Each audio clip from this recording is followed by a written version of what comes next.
নমস্কার, আমি শিউলি। আমার কুকিং চ্যানেলে সবাইকে স্বাগতম। আজ রান্না করছি পেঁপে পোস্ত। আপনি যদি আমার এই চ্যানেলে নতুন হন তাহলে আমার এই চ্যানেলটিকে সাবস্ক্রাইব করে পাশের বেল আইকনটা প্রেস করতে ভুলবেন না। তো চলুন কীভাবে বানাই দেখাই। ফার্স্টে পেঁপেটা ভালোভাবে সিদ্ধ করে নিয়েছি আর পোস্তটা ভালো করে বেটে নিয়েছি।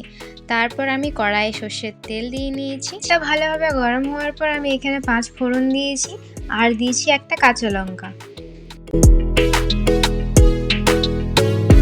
এরপর আমি দিয়ে দেবো কেটে রাখা পেঁয়াজটা ভালো করে কড়া কড়া ভেজে নেব।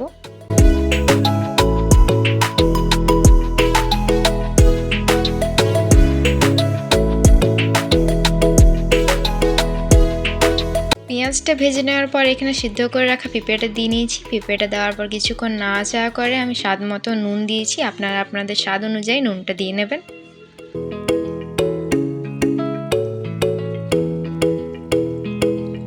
যেহেতু পেঁপেটা সিদ্ধ করা ছিল আমাদের বেশিক্ষণ ভাজতে হলো না, তাই আমি এখন দিয়ে দিচ্ছি পোস্ত বাটা।